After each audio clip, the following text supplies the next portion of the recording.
Hi friends, അസ്സാം വലൈക്കും. ഇന്നത്തെ വീഡിയോ ഒരു ബട്ടർ ചിക്കൻ റെസിപ്പിയുമാണ്. റെസ്റ്റോറൻറ്റ് സ്റ്റൈല് ബട്ടർ ചിക്കൻ എങ്ങനെ ഉണ്ടാക്കാമെന്നാണ് ഇന്നത്തെ വീഡിയോയിൽ കാണിക്കുന്നത്. അപ്പോൾ എല്ലാവരും മുഴുവനായിട്ട് കാണുക. വീഡിയോ ഇഷ്ടപ്പെട്ടാൽ സബ്സ്ക്രൈബ് ചെയ്യാനും ലൈക്ക് ചെയ്യാനും മറക്കരുത്. ഞാനിവിടെ 1 കിലോളം ചിക്കൻ എടുത്തിട്ടുണ്ട്. അപ്പോൾ അതിലേക്ക് പൊടികൾ ചേർത്ത് കൊടുക്കുന്നുണ്ട്. 1 സ്പൂണ് മുളക് പൊടി, 1/4 ടീസ്പൂൺ മഞ്ഞൾപ്പൊടി, 1/2 ടീസ്പൂണ് ഗരം മസാല, അതുപോലെ തന്നെ 1/2 ടീസ്പൂണ് ജീരകം പൊടിച്ചതും കൂടി ചേർത്ത് കൊടുക്കുന്നുണ്ട്. അതിന് ആവശ്യത്തിന് ഉപ്പും കൂടി ചേർത്ത് കൊടുത്ത് നല്ല രീതിയിലൊന്ന് മിക്സ് ചെയ്തെടുക്കണം. 1 സ്പൂണ് ഇഞ്ചി വെളുത്തുള്ളി പേസ്റ്റും കൂടി ആഡ് ചെയ്തിട്ടുണ്ട്. ഇതിലേക്ക് ഞാൻ തൈരും കൂടി ആഡ് ചെയ്തിന്, അത് കാണിക്കാൻ വിട്ടുപോയതാണ്. അപ്പോൾ നിങ്ങൾ മിക്സ് ചെയ്ത് വെക്കുമ്പോൾ തൈരും കൂടി ആഡ് ചെയ്യാൻ മറന്നു പോകരുത്. അതുപോലെ തന്നെ ഒരു മണിക്കൂറോളം ഞാൻ ഫ്രിഡ്ജിൽ റെസ്റ്റ് ചെയ്യാൻ വെച്ചിട്ടുണ്ട്. ഇനി ഇതിന് വേണ്ടിയിട്ടുള്ള മസാല റെഡിയാക്കാം. ഞാനിവിടെ 2 സവാളയാണ് എടുത്തിട്ടുള്ളത്. ചെറുതാണെങ്കിൽ 3 സവാള വരെ എടുക്കാം. നേരിയ ഒരു രീതിയിലൊന്നല്ല, നമുക്കിതൊന്ന് മിക്സിയിൽ അടിച്ചെടുക്കാൻ വേണ്ടിയിട്ടാണ്. ഞാനിവിടെ സൺഫ്ലവർ ഓയിലാണ് എടുത്തിട്ടുള്ളത്. നിങ്ങൾക്ക് വേണമെങ്കിൽ ബട്ടറും യൂസ് ചെയ്യാവുന്നതാണ്. ഇനി ഇതിലേക്ക് ഞാൻ ഒരു വലിയ 2 തക്കാളിയാണ് എടുത്തിട്ടുള്ളത്. ചെറുതാണെങ്കിൽ 3 തക്കാളി വരെ എടുക്കാം. 2 പച്ചമുളകും കൂടി ഇട്ട് കൊടുത്തിട്ടുണ്ട്.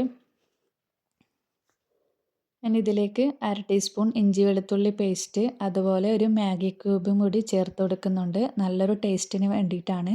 ഉണ്ടെങ്കിൽ മാത്രം ചേർത്ത് കൊടുത്താൽ മതി, അല്ലെങ്കിൽ അതിനാവശ്യമായ ഉപ്പ് ചേർത്ത് കൊടുക്കാം. മാഗി ക്യൂബിന് അത്യാവശ്യം ഉപ്പുള്ളതുകൊണ്ട് ഞാൻ ഉപ്പ് ഇപ്പം ചേർക്കുന്നില്ല, നോക്കിയിട്ട് പിന്നീടാണ് ചേർത്ത് കൊടുക്കുന്നത്. അപ്പോൾ ഇതൊന്ന് അടച്ചു വെച്ച് നല്ല രീതിയിലൊന്ന് വേവിച്ചെടുക്കാം. എല്ലാം കൂടി നല്ല രീതിയിൽ ഒന്ന് വെന്ത് വന്നിട്ടുണ്ട്. ഇനി നമുക്ക് ഇതിലേക്ക് പൊടികൾ ചേർത്ത് കൊടുക്കാം. ഞാനിവിടെ 1 ടീസ്പൂൺ മുളക് പൊടി, 1/4 ടീസ്പൂൺ ജീരകം, 1/4 ടീസ്പൂൺ ഗരം മസാല എല്ലാം കൂടി ചേർത്ത് കൊടുത്ത് നല്ല രീതിയിലൊന്ന് മിക്സ് ചെയ്തെടുക്കുന്നുണ്ട്. അതുപോലെ ഒരു 10 കശുവണ്ടിയും കൂടി ചേർത്ത് കൊടുക്കുന്നുണ്ട്. നിങ്ങൾക്ക് കറിക്ക് കട്ടി കൂടുതൽ വേണമെന്നുണ്ടെങ്കിൽ ഒരു 12 14 കശുവണ്ടി ചേർത്ത് കൊടുക്കാവുന്നതാണ്.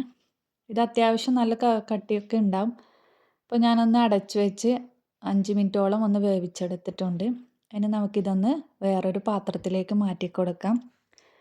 ഇതൊന്ന് നല്ലോണം തണിഞ്ഞതിന് ശേഷമാണ് മിക്സിയിലിട്ട് അടിച്ചെടുക്കുന്നത്. അതിന് വേണ്ടിയിട്ടാണ്, പെട്ടെന്ന് തണിയാൻ വേണ്ടിയിട്ടാണ് ഞാനൊരു പാത്രത്തിലേക്ക് ഇട്ട് കൊടുക്കുന്നത്.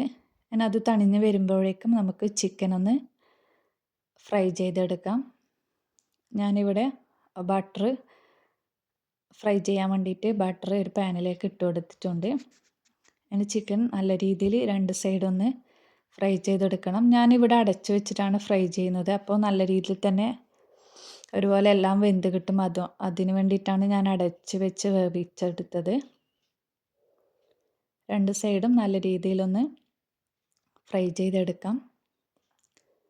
ചിക്കൻ എപ്പോഴും ബട്ടറിൽ വേണം ഫ്രൈ ചെയ്തെടുക്കാൻ, എന്നാലാണ് കൂടുതൽ ടേസ്റ്റ് ഉണ്ടാവുക. അപ്പോൾ അതാരും സ്കിപ്പ് ചെയ്യരുത്.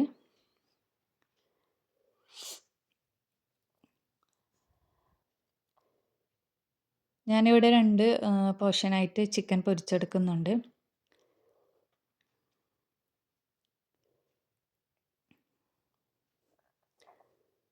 അപ്പോൾ ചിക്കനൊക്കെ ഫ്രൈ ചെയ്തെടുത്തിട്ടുണ്ട്. ഇനി നമുക്ക് നേരത്തെ നമ്മൾ തണിയാൻ വെച്ചിട്ടുണ്ടായിരുന്ന മസാല തണിഞ്ഞ് വന്നിട്ടുണ്ട്. അതൊന്ന് നമുക്ക് മിക്സ് ജാറിലിട്ടിട്ട് ഒന്ന് അടിച്ചെടുക്കണം. ഞാനിവിടെ 1/2 ഗ്ലാസ് വെള്ളം കൂടി ചേർത്ത് കൊടുത്തിട്ടാണ് അടിച്ചെടുത്തിട്ടുള്ളത്. നമുക്കൊരു പാനിലേക്ക് ഇത് ചേർത്ത് കൊടുക്കാം. ഇനി ഇതിലേക്ക് 1 ഗ്ലാസ് വെള്ളം കൂടി ചേർത്ത് കൊടുക്കുന്നുണ്ട്. അപ്പോൾ ഞാൻ ഒരു 1/2 ഗ്ലാസും കൂടി വെള്ളം മിക്സിയിലിട്ടൊന്ന് ചേർത്ത് കൊടുക്കുന്നുണ്ട്. അപ്പോൾ നിങ്ങൾക്ക് എത്രയാണോ തിക്നെസ് വേണ്ടത് അതിനനുസരിച്ചിട്ട് വെള്ളത്തിൻ്റെ അളവ് കൂട്ടിയും കുറയ്ക്കുകയൊക്കെ ചെയ്യാം കേട്ടോ. അപ്പോൾ നിങ്ങൾക്ക് നല്ല തിക്നെസ് വേണ്ടെങ്കിൽ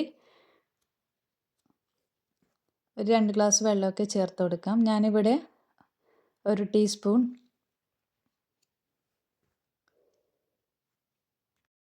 സോയാ സോസും 2 ടീസ്പൂൺ ടൊമാറ്റോ സോസും ചേർത്ത് കൊടുക്കുന്നുണ്ട്. ഇത് ചേർത്ത് കൊടുക്കുമ്പോൾ നല്ലൊരു ടേസ്റ്റാണ് കിട്ടുന്നത്. അപ്പോൾ ഇതും ആരും സ്കിപ്പ് ചെയ്യരുത്. ഞാൻ ആദ്യം പറഞ്ഞിട്ടുണ്ട് ഞാൻ റെസ്റ്റോറൻറ്റ് സ്റ്റൈലാണ് ബട്ടർ ചിക്കൻ റെഡിയാക്കുന്നത് എന്ന്. അപ്പോൾ ഈ ഒരു കാര്യം എല്ലാവരും ശ്രദ്ധിക്കണം. അപ്പോൾ എല്ലാം കൂടി ഒന്ന് നല്ല രീതിയിലൊന്ന് മിക്സായി ഒന്ന് കുറുകി വന്നിട്ടുണ്ട്. അപ്പോൾ നമുക്ക് നേരത്തെ ഫ്രൈ ചെയ്ത് വെച്ച ചിക്കൻ ഇതിലേക്ക് ആഡ് ചെയ്ത് കൊടുക്കാം. ചിക്കനൊക്കെ ഇട്ട് നല്ലൊരു തിള വന്നാൽ മാത്രം മതി. കൂടുതലൊന്ന് കുറുക്കിയെടുക്കുകയൊന്നും വേണ്ട. ഇത് അത്യാവശ്യം കുറുകി വന്നിട്ടുണ്ട്. നല്ല രീതിയിലൊന്ന് മിക്സായാൽ മാത്രം മതി. ഇനി ഇതിലേക്ക് ഫ്രഷ് ക്രീമാണ് ചേർത്തെടുക്കുന്നതും. ഇത് ആരും സ്കിപ്പ് ചെയ്യരുത്. ഈ ഫ്രഷ് ക്രീമൊക്കെ ചേർക്കുമ്പോഴാണ് ഇതിന് കൂടുതൽ ടേസ്റ്റ് വരുന്നത്. അപ്പം ഞാനിവിടെ അരക്കപ്പോളം ഫ്രഷ് ക്രീം ചേർത്തെടുത്തിട്ടുണ്ട്. അപ്പോൾ നിങ്ങളുടെ കയ്യിൽ ഫ്രഷ് ക്രീം ഇല്ലെങ്കിൽ ഒരു അര ഗ്ലാസോളം പാല് ചേർത്തെടുത്ത് ഒന്ന് നല്ല രീതിയിലൊന്ന് വറ്റിച്ചെടുത്താൽ മതി. അപ്പോൾ ഈ ഒരു ടേസ്റ്റ് തന്നെയായിരിക്കും കിട്ടുന്നത്. ഫ്രഷ് ക്രീമൊക്കെ ചേർത്ത് നല്ല രീതിയിലൊന്ന് തിളച്ച് വന്നിട്ടുണ്ട്. ഇനി ഇതിലേക്ക് നമുക്ക് ആവശ്യത്തിന് മല്ലിയിലയും കൂടി ചേർത്ത് കൊടുക്കാം.